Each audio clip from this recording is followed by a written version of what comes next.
Are you a podcaster? Maybe you've got that big idea and you're looking for a network to join. The multi-award-winning Ozcast Network can get your content to eyes and ears all over the world. Join now for the first month free, and you could be featuring this sound at the beginning of your podcast. Ozcast. Simply head to ozcastnetwork.com for details. The information contained within this podcast does not consider your personal circumstances and is of a general nature only. You should not act on it without first obtaining professional financial advice specific to your circumstances. Paul Atherton is an ex-Wall Street advisor on a mission to help young people win back their financial power, wealth, and security. He does this by helping them understand the hidden world of finance, risk, and investments, helps them figure out how it impacts them, and to seize the opportunities to make it work to their advantage. This is Paul Street Journal. I'm here this morning with Paul Atherton. How are you, Paul? Yeah, I'm good, Tim. It's good to hear. I'm really curious to know, how are you feeling about the global economy? Oh, yeah. Good question. Yeah, like I think I give so many people so many warnings that people kind of tend to think I'm somewhat maybe mildly negative or pessimistic about the market, but it's actually absolutely not true. I'm very positive. I just try and help people not make some more obvious mistakes. But yeah, I think we're in an incredibly exciting time, and there's a great quote by Peter Lynch, and I'll quote it to you. More money has been lost trying to anticipate and protect from corrections than actually in them. So more money, and I really believe in that. One of the worst things one of the worst states of mind to negatively impact your wealth is being a pessimist.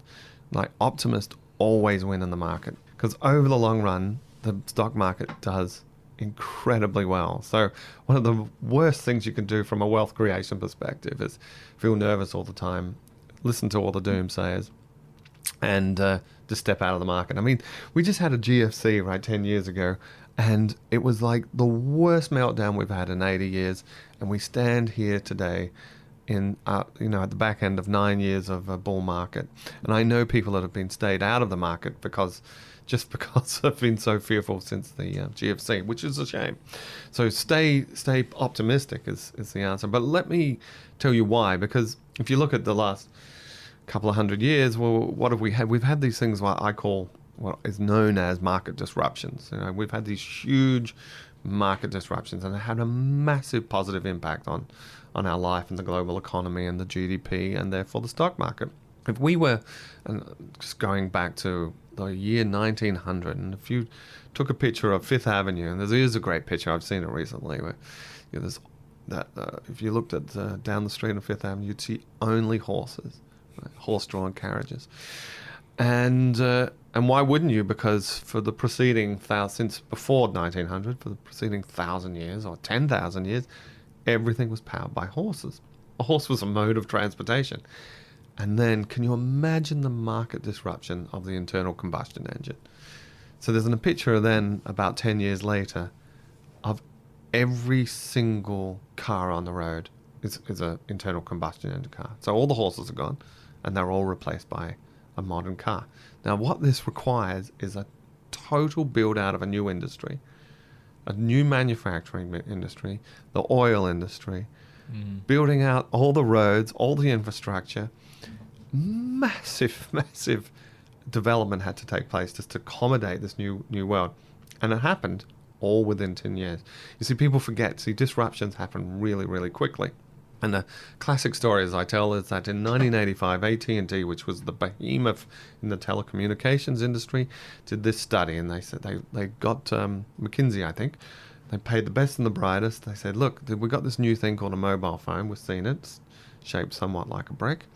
And we think it's going to be popular, but, you tell us. Go do your research.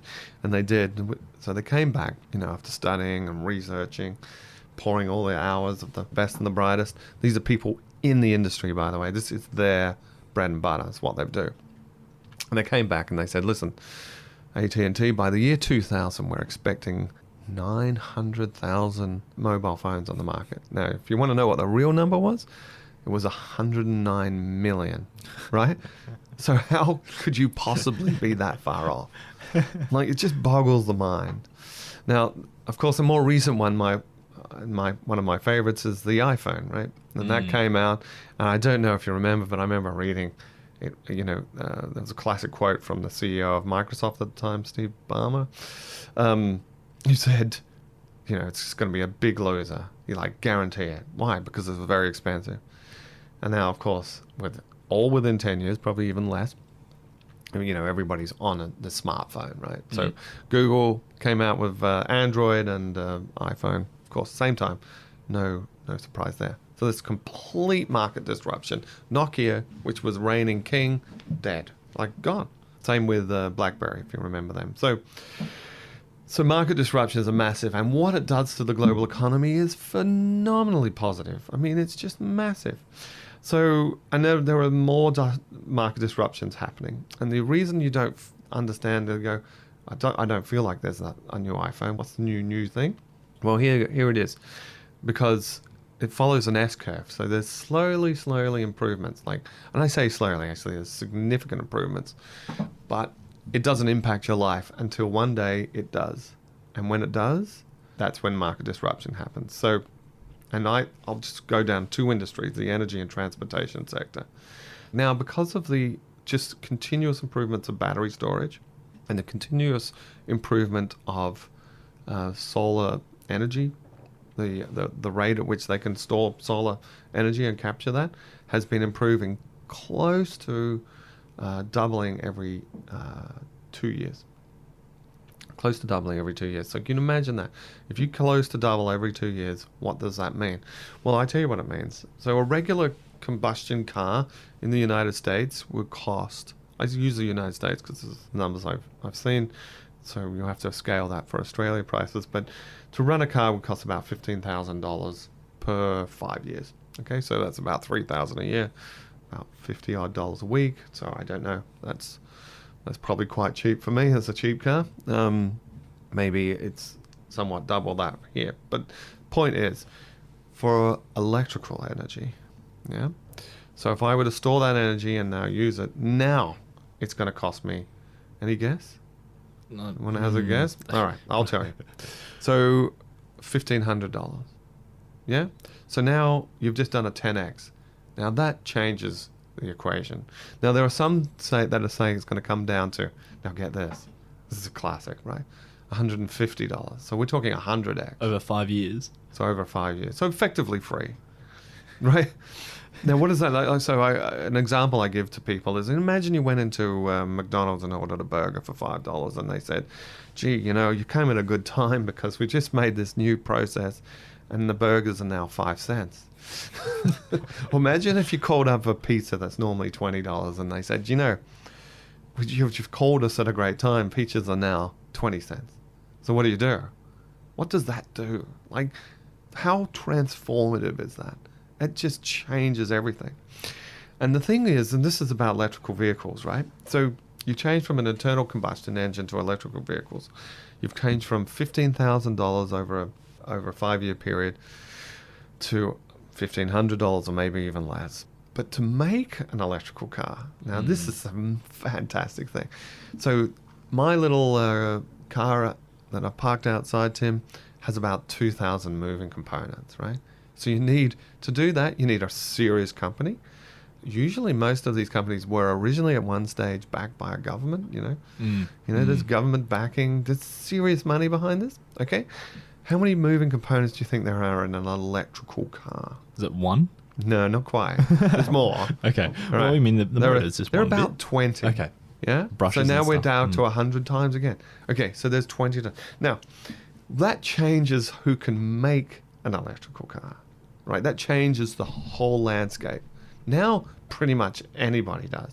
So there was a case where this university students built a car that built the Porsche Spider, and I think the Porsche Spider is the fastest 0 to 100, or 0 to 60 as our American friends say, 0 in about 3-ish seconds, and they built an electrical car, university students, that did it in about 1.68. I mean, that's the type of That's the type of acceleration that would hurt, I would suppose. Yeah. Now, what does this mean that if university students... Well, guess what? So I think this is a classic, is Dyson, the manufacturer of vacuum cleaners, is getting into the electrical car business. Wow.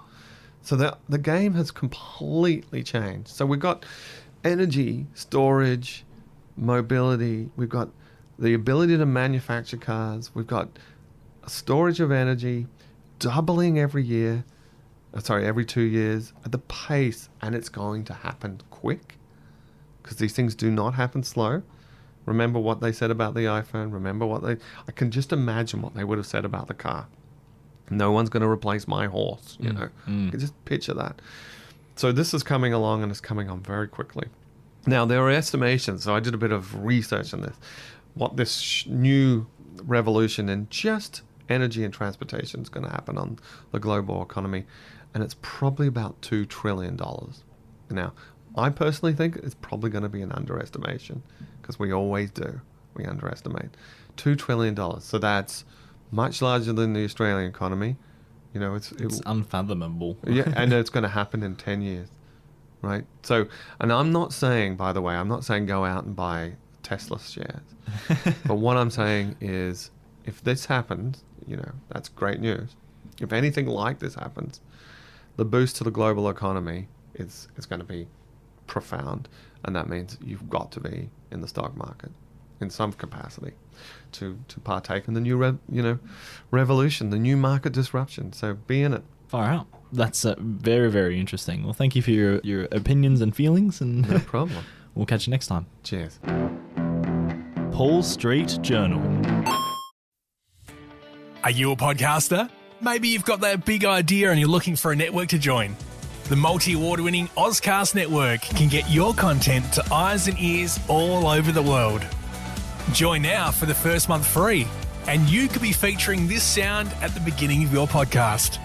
Ozcast. Simply head to ozcastnetwork.com for details.